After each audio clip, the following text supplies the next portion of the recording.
I'm doctor प्रिया। आज हम बात करेंगे फ्रोजन शोल्डर के बारे में।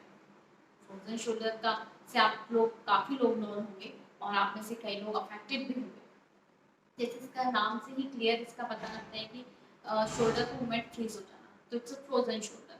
मूवमेंट उसका एवरी मूवमेंट ऑफ शोल्डर, ये आप ये वाला मूवमेंट ले लीजिए, ये ले लीजिए, आप कोई सा भी मूवमेंट ले लीजिए शोल्डर का, तो वो फ्रीज हो जाता है। आपको मूवमेंट करने पर बहुत ज़्यादा पेनफुल होता है इसमें। और मेनली इसमें आपको नाइट के टाइम पे पेशेंट को प्रॉब्लम आती है कि वो अपना स्लीपिंग पोजीशन किस तरीके से करें। तो आज इस वीडियो में मैं आपको फ्रोजन शोल्डर में जब नाइट में पेशेंट को प्रॉब्लम आती है उसका स्लीपिंग पोजीशन हमको किस तरीके से करना है और हमारे इनिशियल स्टेज में इसके कि कौन कौन सी हमको एक्सरसाइजेस करनी है वही बताने वाली हूँ, तो बने रहिए। तो इसमें हमारा 3 स्टेजेस में रहता है फ्रोजन शोल्डर। लेकिन स्टेजेस जाने से पहले इसकी स्टेजेस किस तरीके से रहती हैं, हमको पहले शोल्डर जॉइंट का स्ट्रक्चर एक बार देखना होगा, क्योंकि ये हमारा हड्डी रहता है यहाँ का, आर्म वाला जो रहता है, तो ह्यूमरस।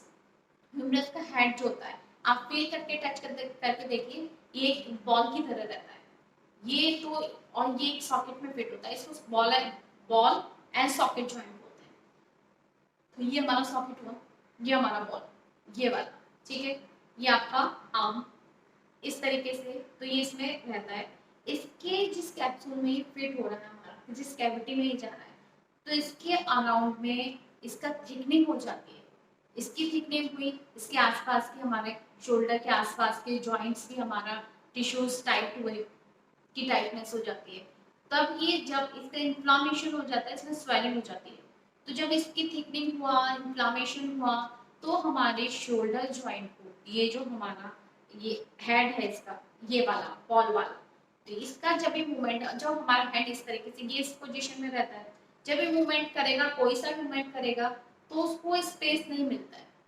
वो पेन, जब वो पेन करेगा तो उसमें इन्फ्लामेशन है बहुत ज़्यादा, तब वो इसमें कोई भी मूवमेंट करेगा वो बहुत ही पेनफुल मूवमेंट होगा।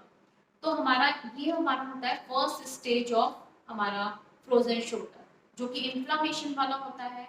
और इसमें पेशेंट का कोई भी मूवमेंट पेशेंट करेगा, क्योंकि वहाँ इन्फ्लामेशन पहले से ही है, तो वो बहुत ही पेनफुल होगा। सेकेंड स्टेज में हमारा आता है फ्रीजिंग वाला।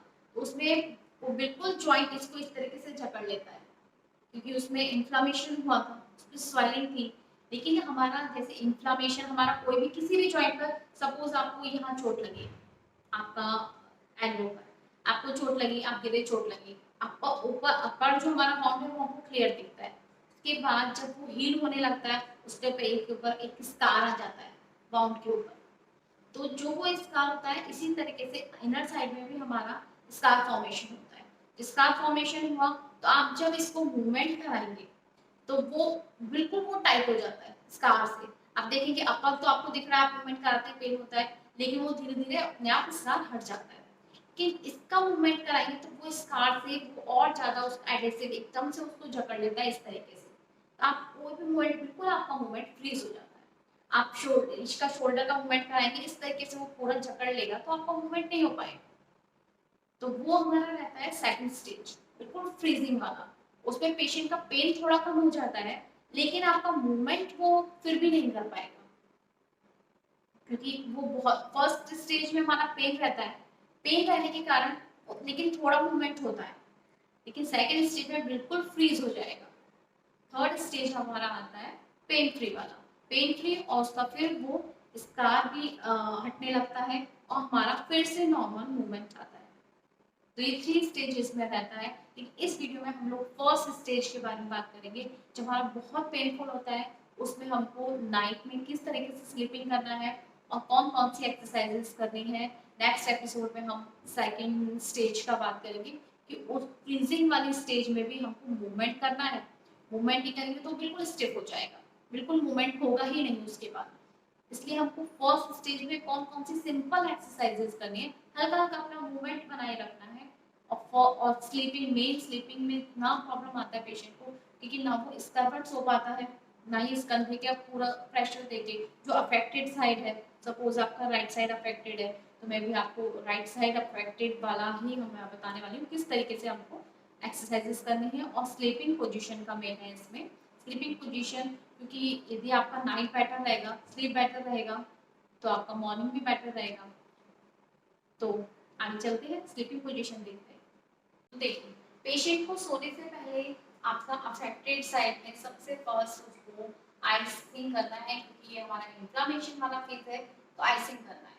आप जितना पहले आइसिंग आप 10-15 मिनट तक अच्छे से आइसिंग कीजिए, आपका पेन थोड़ा कम होगा इससे। इस तरह आइसिंग आपको करना है प्रॉपर, और कंटिन्यू एक ही पोजीशन में हमको आइसिंग नहीं रखना है। इधर उधर पूरा हमारा शोल्डर के अराउंड में जो हमारा ये था, बताया था मैंने अभी आपको, पूरे उसके अराउंड में हमको अच्छे से आइसिंग करना है। आइसिंग करने के बाद ये मैं आपको पिलोज का प्लेसमेंट बताती हूँ किस तरीके से करना है। हमने ये टू कुशंस लिए हैं, इस तरीके से थोड़ा उसमें गैप रख के टू कुशंस के बीच में, इस तरीके से जहां हमारा शोल्डर फिक्स हो पाए। क्योंकि शोल्डर के ऊपर यदि हम अपना पिलो के ऊपर शोल्डर रखेंगे फिर उसके ऊपर हमारा हेड आ जाएगा, तो वो पहले से अफेक्टेड है, बहुत पेनफुल करेगा, बहुत ज्यादा पेन करेगा। उस तरीके से हम इसके ऊपर अपना पिलो प्लेस करेंगे। पिलो प्लेस करने के बाद जो हमारा ये वाला गैप जो आया है, ये हमने टू पिलोज रखे हैं, तो ये वाला जो गैप आया उसके अंदर हम अपने शोल्डर को फिक्स करेंगे, जिससे इसके ऊपर कोई भी लोड ना आए। ये देखिए, इस तरीके से आप अपना आपने हेड अपना इसके ऊपर रखा, कुशन के ऊपर आपका शोल्डर आया, इसके नीचे आप दूसरा वाला हैंड जो है वो आप इसके ऊपर रखेंगे, प्लेस करेंगे इस तरीके से। जो ये इस तरीके से भी पूरा नहीं जाएगा, वो मैं अभी आपको बताती हूँ। ये वाला पोजीशन, तो आपका शोल्डर के ऊपर भी आपका कोई प्रेशर नहीं है, आराम से फ्री है बिल्कुल, इस तरीके से आप सोएंगे। और जो नॉन अफेक्टेड साइड है, जब हमको उस वाली पोजीशन में सोना है, तो वो भी मैं आपको बताती हूँ किस तरीके से सोना है। ये तो ये हुआ हमारा अफेक्टेड साइड में हमको किस तरीके से सोना है। और इसमें जब मैंने आपको पिलो के ऊपर इसलिए बताया है कि पिलो के ऊपर यदि आपका हाथ रहेगा तो आपका कंप्लीट शोल्डर में वैसे भी आपको ये वाला मूवमेंट, हमारा एक्सटर्नल रोटेशन, ये हमारा बाहर की साइड जब मुड़ता है तो ये बहुत पेनफुल होता है, इंटरनल भी और आपका एक्सटर्नल भी। तो आपको पूरा कपड़े पहनने में, आपका काम करने में आपको बहुत ज्यादा प्रॉब्लम आती है, जिसमें ये वाला मूवमेंट आपको होगा ही नहीं। इसलिए जब आपका ये लो के ऊपर आ जाएगा तो थोड़ा सा सपोर्टेड रहेगा, इस तरीके से पूरा नहीं घूमेगा आपका हाथ। इसलिए आपको लो प्लेसमेंट इस तरीके से करना है। अब हम अपोजिट साइड में इसको करके दिखाते हैं किस तरीके से करना है। जब आप अफेक्टेड अनअफेक्टेड साइड में आप सोएंगे तब मूवमेंट ही रहेगा हमारा। उसमें हम कैसे भी सो सकते हैं नॉर्मली, लेकिन उसमें आपका क्या रहेगा, आपको एक पिलो अपने इधर रखना है। ये इस तरीके से, यदि इस तरीके से जाएगा हमारा हाथ, तो ये पूरा हमारा शोल्डर, ये हमारा शोल्डर जो है इस तरीके से आगे की तरफ आ जाएगा। रात में हमको इस तरीके से सो नहीं सकते हैं कंटिन्यू, ये पूरा इस तरीके से आ जाएगा और ये नीचे की तरफ आ जाएगा, इंटरनली रोटेट हो जाएगा। तो इंटरनली रोटेट हमको इसको नहीं करना है, तो हम एक पिलो इधर प्लेस करेंगे और आराम से इसको इस तरीके से स्ट्रेट टेबल पे इस तरीके से रखेंगे। ये वाला मूवमेंट अफेक्टेड साइड को हम इस तरीके से रखेंगे, और आप एक पिलो अपना आगे भी रख सकते हैं जिससे आप इस तरीके से बेंड ना हो। जैसे ये आपका आया, आप इस तरीके से बेंड ना हो, और ये बेंड भी हो तो आप इतना सा ही हल्का सा बेंड होंगे बस। ये वाला पोजीशन हुआ हमारा, ये वाला। तो ये हुआ हमारा स्लीपिंग पोजीशन।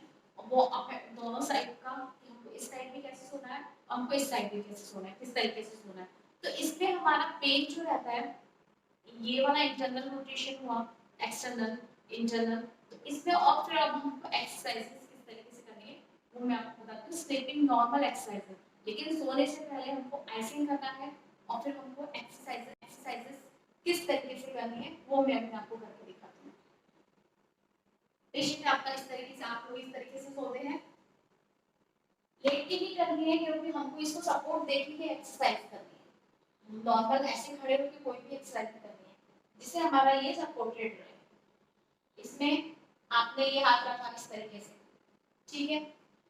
पहले हमको सिर्फ इसमें आइसोमेट्रिक एक्सरसाइज करनी है, क्योंकि इसमें नॉर्मल जब हम लोग खड़े रहते हैं तो हमारा पेशेंट का मूवमेंट क्या रहता है, पेशेंट का शोल्डर, फ्रोजन शोल्डर के केस में पेशेंट का शोल्डर इस तरीके से डाउन रहता है, इस तरीके से ड्रॉप हल्का सा, फिर वो एक्सरसाइज इसी पोजीशन में करता है। आपका कभी भी आपने नोटिस किया होगा, आपका शोल्डर मतलब जो भी अफेक्टेड है इससे, उनका शोल्डर इस तरीके से ड्रॉप रहता है। तो हमको जो मैं एक्सरसाइज बता रही हूँ जिससे ये थोड़ा सा अपना नॉर्मल लेवल पे जाए, नॉर्मल पोजीशन में जाए, जिससे पेन कम हो। इसमें सीधा लेटेंगे, हाँ हैंड प्लेसमेंट आपका इस तरीके से रहेगा, आपको शोल्डर को पीछे की तरफ, यदि आपने पिलो लगाना है तो हल्का सा पिलो को प्रेस करना है शोल्डर से, इस तरीके से शोल्डर्स को प्रेस करना है, 5 तक काउंट करना है, फिर रिलैक्स, फिर इस तरीके से पीछे प्रेस करना है, हमको शोल्डर जॉइंट से पीछे की तरफ प्रेस करना है, पिलो को, पिलो नहीं है तो हमको बेड को प्रेस करना है, देन रिलैक्स, हैंड इधर रहेगा, फिर प्रेस करना है, जिससे आपका शोल्डर जॉइंट जो है, ये जो हमारा बॉल है पीछे की तरफ प्रेस हो, जो हमारा ड्रॉप रहता है इस तरीके से वो ड्रॉप ना हो और वो इस तरीके से जाए, तो ये मूवमेंट हुआ। फिर सेकंड हमारा एक्सरसाइज है, इसमें हम लोग ये अफेक्टेड साइड है हमारा राइट वाला, तो इसको इस तरीके से आप ग्रिप करेंगे, ठीक है, ये वाला ग्रिप हुआ आपका, और को हमको सिर्फ इसका ये पैसिव मूवमेंट, एक्टिव मूवमेंट करेंगे आप मतलब खुद से करेंगे तो बहुत पेन होगा, तो हमको पैसिव मूवमेंट करवाना है इस हाथ की मदद से, इसको हम इस तरीके से ग्रिप करेंगे और इसको अपने इसी हैंड के प्रेशर के साथ उठाएंगे, जितना आप उठा सकते हैं, इतना उठाया, इसको आप रोकेंगे, इधर ले जाएंगे जितना ले जा सकते हैं, फिर हल्का सा ऑसिलेशन मूवमेंट करेंगे, मतलब हल्का सा, इसको बहुत झटका नहीं देना है, 1 2 3 4 5, बस स्टॉप, फिर से पीछे लेके जाएंगे और हल्का सा मूवमेंट देंगे, इसको हल्का सा थोड़ा सा फ्रिक्शन, 1 2 3 4 5 स्टॉप, इस तरीके से 5 to 10 रिपीटेशन करेंगे ये मूवमेंट। यहाँ जहाँ आपका पेन बहुत ज्यादा है वहीं उससे पहले आप अपने हैंड को रोक लेंगे, ये इसी तरीके से, बस। तो आपका ये हुआ पिलो प्लेसमेंट वाला आपका, और ये दो एक्सरसाइज आपके इनिशियल स्टेज में, आपका 3 मंथ वाला पीरियड जो रहता है उसमें आपको, क्योंकि जिससे हमारा मूवमेंट बना है, और आपको ये इसको जो ड्रॉप शोल्डर है इसको बैक वापस करने के लिए अपनी पोजीशन में, क्योंकि जब वो इस तरीके से रहेगा तो वो ऐसे ही फ्रीज हो जाएगा उसी जगह पे, क्योंकि ये तो अभी तो हमारा इन्फ्लेमेशन वाला फेज है, कि जब फ्रीजिंग वाला आएगा तो आप इसी तरह से रखेंगे, तो जब भी आपने देखा होगा फ्रोजन शोल्डर वाला पेशेंट एक्सरसाइज करेगा तो वो इसी तरीके से करता है, ये वाला उसका रहेगा, आप उसको पूरा मूवमेंट खुद का होता है, तो जब आपका स्टार्टिंग से ही आप इसको इस तरीके से रखेंगे तो आप मूवमेंट भी इसी तरीके से सीधा सीधा। तो वीडियो अच्छा लगा हो तो और लोगों के साथ जो भी अफेक्टेड हैं आपके फ्रेंड्स या जो भी हैं उनको शेयर कीजिए and like and subscribe. Thank you.